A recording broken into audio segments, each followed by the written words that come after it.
Hello, Facebook family and friends. This is Assemblywoman Suzette Martinez Valladares. Thank you so much for spending your Monday evening with me and our new Facebook Live that we're testing out called Let's Talk Issues.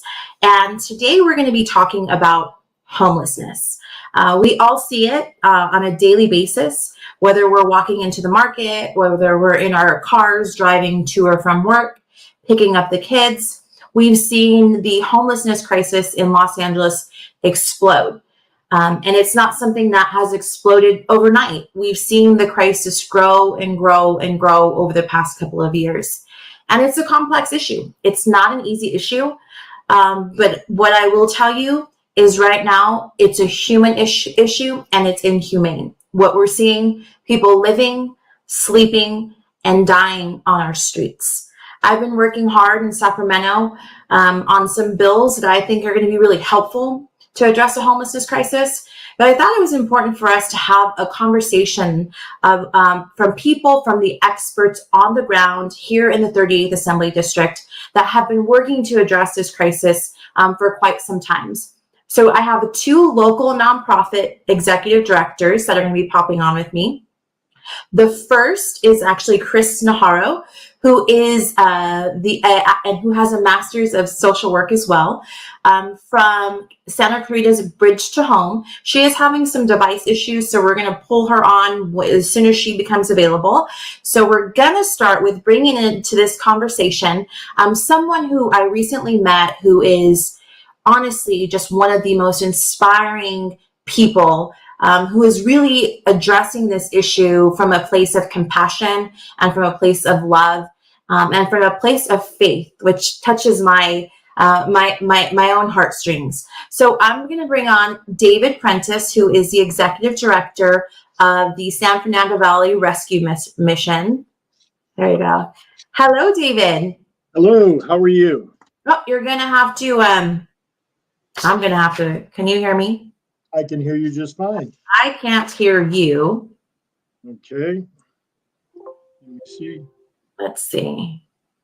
I'm unmuted. Is that better? Let me see. Nope. You can't hear me. There you go. Okay. Let's see how Gotcha this now. works. Oh, okay. All right. Great. Well, welcome. Thank you very much for having me, and it was a pleasure having you come out to see our facility. Yes, your facility was gorgeous. Thank you. I think perfect for people who are entering that, next phase in their search for permanent housing. And I'll just back up for a really quick second, because the homelessness crisis is so complex. Whether it is, just dealing with emergency services, dealing with transitional services, permanent housing, trying to figure out the underlying issues, there's a lot. So can you just tell me a little bit about what the San Fernando Rescue Mission does and what population of the homeless population you're working with? Sure. So really, we cover the entire range of people experiencing homelessness in the San Fernando Valley. The first part would be outreach or engagement on the street. And how we do that, we provide a mobile shower unit that partners with different local churches. And the shower unit will go up week after week, excuse me, and they will build relationships with people who are experiencing homelessness. They'll start a relationship, gain that trust, and wait for that opportunity when somebody becomes willing to come into a long-term program. Once they come into the program, that's the second stage. Usually it's a short stay shelter situation in the beginning, and then they move on to a long-term program within our organization. So that can last from 9 months to a year. And the goal of our organization when somebody comes in is to return them to self-sufficiency. That's the big key for us, is that we're not necessarily shopping for low-income housing. We would rather see our participants get together as a group and rent a marketable type apartment if they're able, there are always ways to figure things out. It's solution. It's looking for the solutions. So that's what we really pride ourselves on. So I don't know if you want me to keep going because there's so much. So I know this is like, it's funny. I was talking to some friends about doing this, and it's like, okay, it's supposed to be a 20-minute conversation, but really it could probably be a 2-3 hour conversation, but we will try and limit it a little bit. Right. So one of the things, I'm working on several pieces of legislation as well as a budget request with some of my Republican colleagues. We've asked for a $10 billion allocation to address the homeless crisis, and specifically 10 billion with a B, not with an M there, on these two focus points. And the first would be one, addressing the psychiatric bed shortage and putting money towards the infrastructure, right? So building mental health facilities and addiction facilities, because that's such a huge component of why we have such a large population of people living on the streets, because they have an addiction or a mental health problem that needs treatment and services. And the second component would be to allocate funding to develop the workforce, because we could have the beds, but until we have the personnel and the workforce to help address those two issues, it's going to be really hard to meet this demand. Can you talk a little bit about, your understanding and how the state should be applying resources, especially around these two areas? Well, I can tell you now, prior to coming to the San Fernando Valley, I worked downtown on Skid Row for over 10 years, first as a counselor, then as a program manager, and then later into development. And I will tell you that the number one thing that we are battling is mental health issues and the lack of treatment for anybody with with mental health issues. So what I see is that people are referred to what's out there now. They get there and they're given a date and a time. Show up Wednesday at 2:00. The problem is when you're suffering from a mental health issue on the streets, what is a Wednesday? What is a Wednesday to you? It doesn't even compute. There needs to be facilities that are long-term care for mental health so that people can get stable and you can start to make the right corrections for them. Thank you. So that's okay, David. So we hashed out some of our technical difficulties with Chris. So Chris Najarro is the executive director of Bridge to Home in Santa Clarita. And obviously, it's emergency. It's an emergency shelter in Santa Clarita. But you are two different organizations that come from different perspectives as well. It's my understanding that San Fernando Valley Rescue Mission is a private nonprofit. You raise all of your dollars privately, whereas Bridge to Home has multiple funding sources and sees things, kind of forcibly through a different lens because of the money that you use to address the homeless issue, emergency services. So welcome, Chris. Thank you. Sorry about the difficulties I had. No problem. Figured them out. Can you tell us a little bit about what you do at Bridge to Home and what Bridge to Home does? Sure. So Bridge to Home is the lead agency here in the Santa Clarita Valley. So it's like the northern part of Los Angeles County.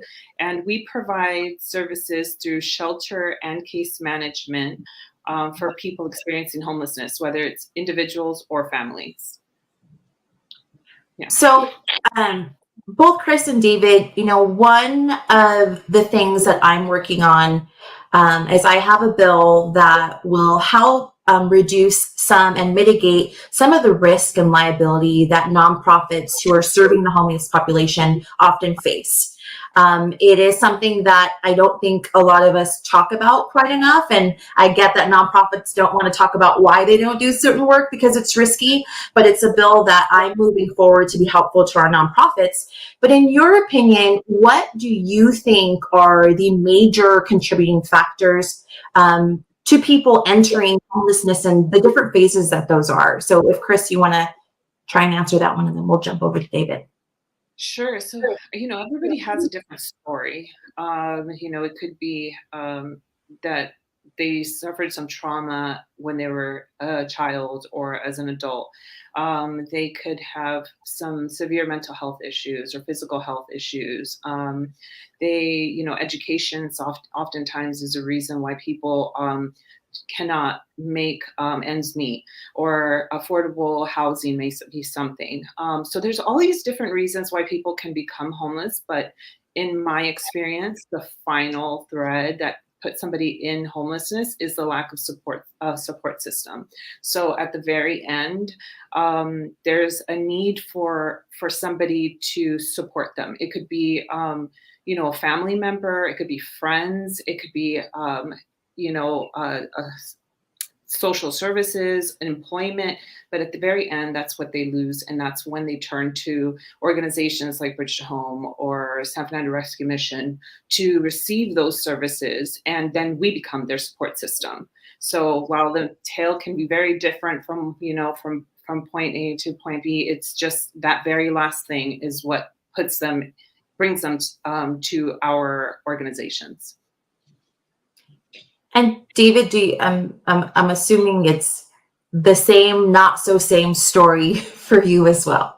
It's totally the same. It really is. I'll give you a great little story here that just happened to us. We had a family who's trapped because they have an autistic child. The male goes to work every day, works 9 to 5. The mother has to stay home because there is no support for an autistic child if you don't have the money to put him in private care. So you have one breadwinner. He gets sick, and 2 paychecks later, they're living out of their car. And we see this all the time. The Home Again facility is 90 beds that usually houses up to 15, 16 families at any one time. And most of them are either escaping domestic violence, human trafficking, or some type of trauma related that has happened already on the street. So yeah, I totally agree with Chris. Every story is different but the same, right? The circumstances may be different, but the end result is the same. They need a support system. So, David, and I'm not sure if I mentioned this previously, but I was previously executive director at Autism Speaks, and know that our families with, that have individuals on the autism spectrum, or really any, diagnosis, spend an average of an additional $60,000 a year on medical services. So you're absolutely right. The cost of living is extremely high, one in California, and one of those things being housing. We know that we have to build housing, but it's not the only component of the homelessness crisis that we have to address. And David and I were just kind of getting into this before you were able to pop on, Chris.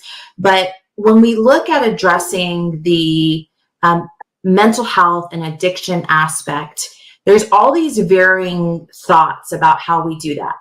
And there was a study done by LMU a couple of days ago where Angelenos are really getting frustrated that they're not seeing any progress on this issue, and becoming less and less tolerable of leadership not handling this issue.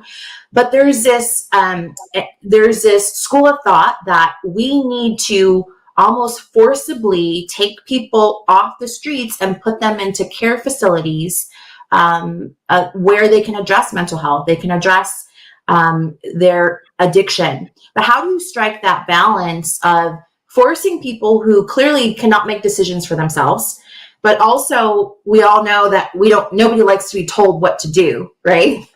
So are you really going to be able to accept services and be successful with those services and those interventions if you're not ready for it? So how do we balance that? I don't know, because it needs to be done, and that's, I think one of the largest issues that isn't being addressed. So David, you want to shoot for this one first, and then Chris? That is the issue, isn't it?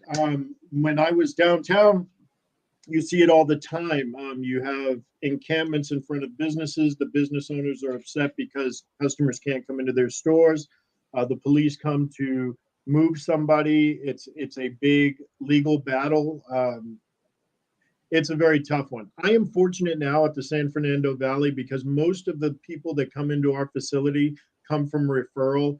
I'm surprised Chris and I haven't met already. Chris's shelter would be the perfect funnel into our long-term programs in the Valley. But I think that you're going to have to give the police and law enforcement some type of mechanism to be able to help people that are just so far gone that they can't help themselves.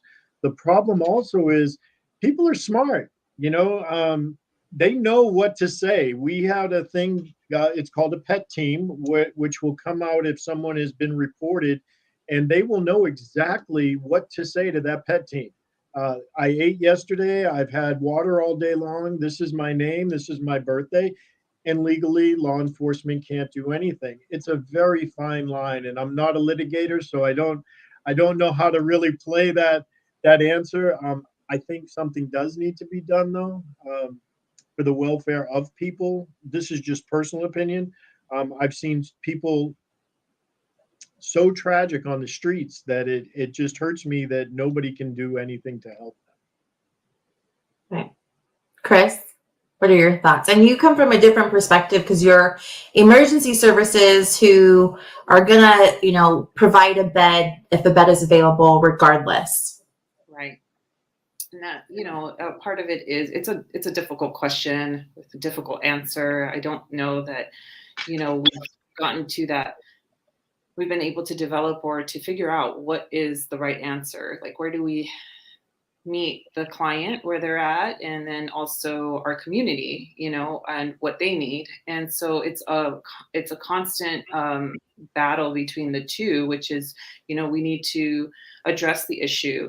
And some of it is mental health, some of it is substance use, and some of it is, and then it's health and safety of our communities. And so it's probably bringing the right people to the table and trying to figure out what is the right answer. We at our shelter, we have clients that have severe mental health issues.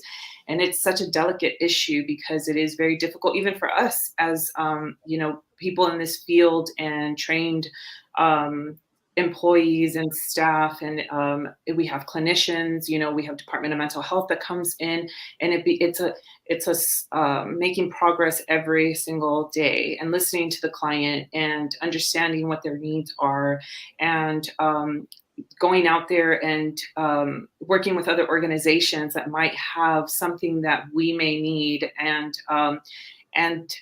providing those services that we know are going to make a difference, and getting the client to a very stable condition so that they can make those decisions on their own. Because there are times where they're not medicated, they don't know where their medication is at. They don't, they can't get a refill on their medication. And once they're medicated, we're working with a completely different person, or somebody that's receiving treatment.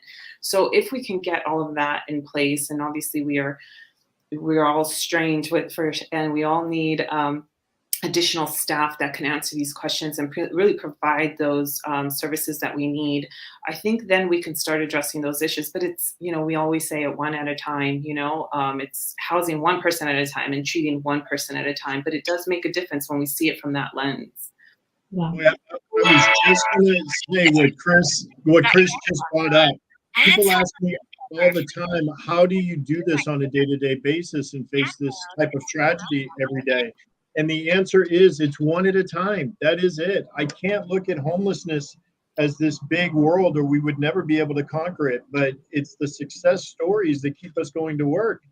Every day, a family or an individual transitions back to society with their own apartment keys, and they have hope, and they have a relationship with a church, and they have God in their life. They have folks in 12-step meetings that they can talk to.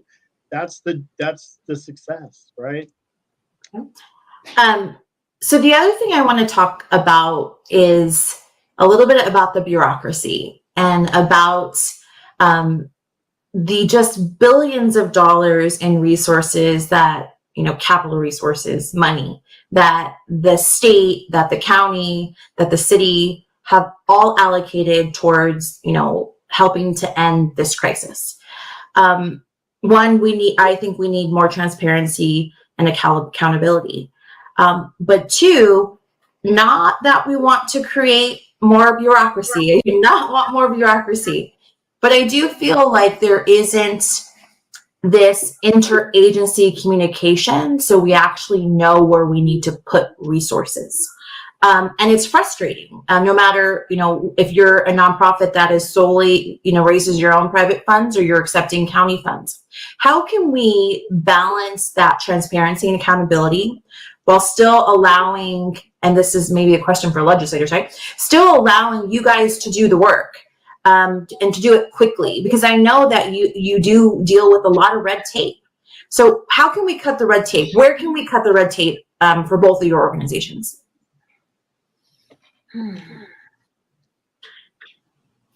So I know that, David, we've had this conversation about, that people have mixed opinions maybe about LAHSA, but sometimes we talked about people, wanting a bed in their community and not having the opportunity to have a bed in their community because of how the system works. Right. Is that feasible to be more community centered, local community centered around helping the population? It is feasible. I think what needs to happen is there needs to be, you need to be able to refer somebody to someplace they want to go, right? Meeting the client where the client is, somewhere where they can get the services that they need.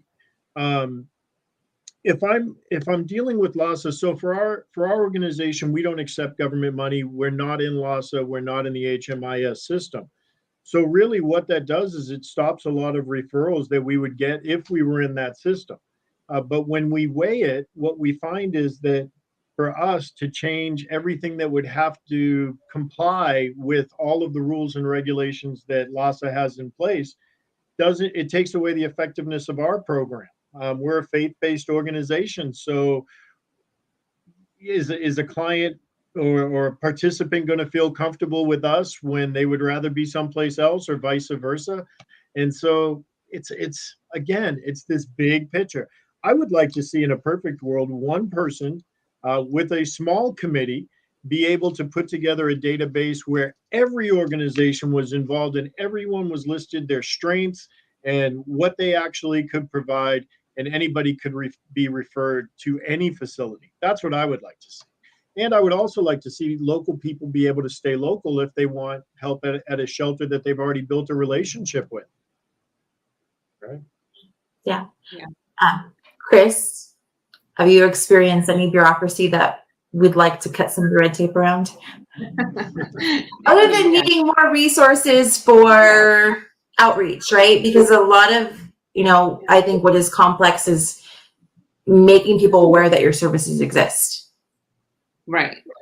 And, we work together with the County of Los Angeles, with LAHSA, with the City of Santa Cruz. It's all very necessary for us to do our work here and to be successful.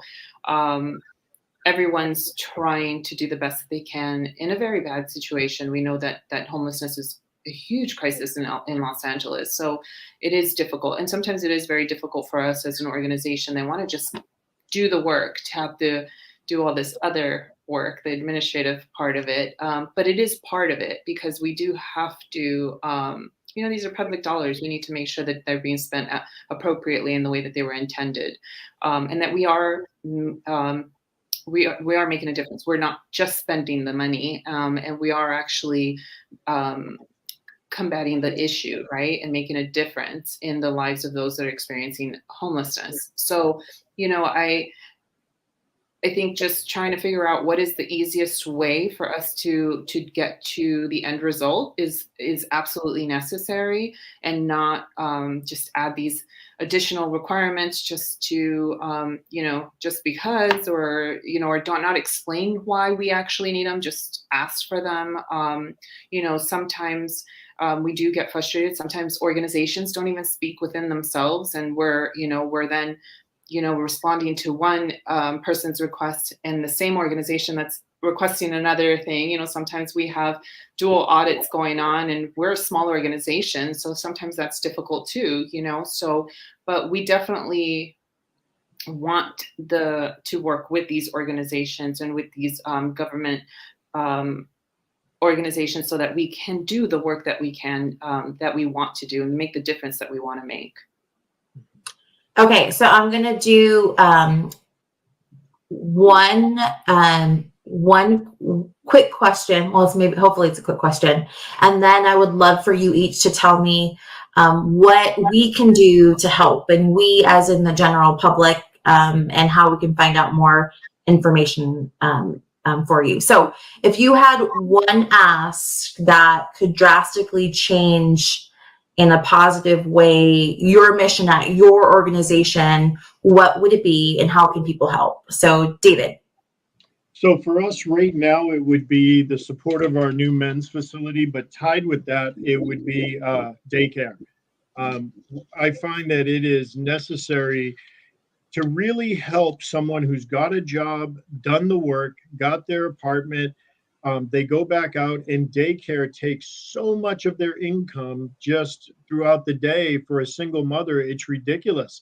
So our next big project is to develop a daycare, again, faith-based, on our location at home again, that will have an educational component so they can go to school right there on site with licensed daycare providers. And then after the families graduate, as alumni, they can continue to use that daycare until their child, it no longer requires it. And so that's going to alleviate a lot of pressure. For our organization, real quickly, we want to stop the recidivism of having people return to homelessness. And by having them save and be able to make a sustainable wage and providing that daycare, we think that gives us a real head start. Okay. Well, and the state is committed to, last year, 2021, we allocated funding for an additional 36,000 childcare slots, and we want to add another over 100,000. We do need the workforce, though. So when you're thinking about moving people towards a career path, I'm a little biased, but early childhood education is a great career path, and it's more than just teaching, though, too. You could be a director. There's lots of things you could do. So right there with you. Chris, what is the one major thing that we could do to change, the type of service that you're giving right now in a positive direction, and how can we help? Well, right now we are doing the capital campaign because we are building our permanent structure here in Santa Clarita to house the 60 residents and also expand and help 8 families with temporary shelter here in Santa Clarita. Right now, Bridge to Home has to send our families down to San Fernando Valley to get their shelter needs met. And, oftentimes we service the Santa Clarita Valley. So it is very difficult for our families and children to cross over from one valley to the other. So this is such a huge important step for Bridge to Home and for Santa Clarita. So we're really excited to have this project underway, and so people can donate to the capital project. And because we really believe that it's going to make a huge impact. It's going to also bring in several different services and allow us to partner with our local nonprofits and bring in those services too on that facility. So that's a great way. And then, another way that our community can do make small differences is be a little bit more tolerant of our unhoused neighbors, and really understand that they're going through a difficult time. And I'm sure that if they had a choice, they'd probably be indoors. Well, Chris, David, thank you so much for your work around this crisis. We are there to support you. I'm learning more and more about this issue and how I can be supportive. So you heard it, everyone. I've been having scrolling at the bottom of the screen, Bridge to Home information, as well as San Fernando Valley Rescue Missions information. So check out their websites, be supportive if you can. I know that there's always volunteer opportunities as well. So we are all in this together. It's going to take a team effort to conquer this issue. So thank you both for your commitment to our community and to the homeless population in Los Angeles County. Thank you. Thank you. Thank you for having me. So everyone, as you can tell through our half-an-hour conversation, which was supposed to be about 15-20 minutes, homeless crisis is a complex issue. And what we are seeing is we really need to focus at the state level, at this county level, the city level, on the areas that are not being addressed, whether it is mental health, whether it is drug addiction, whether it is resources for the mixed service system that we have, that is our homeless service system. There is a lot that we need to do. And I think if we continue to stay focused, there is opportunity, but we need to get tough about making the right decisions to help end people living and dying on our streets. So thanks for tuning in. I'm hopeful that we'll have continued conversations about this issue and how we as a community can come together to find solutions to address. So talk to you guys soon.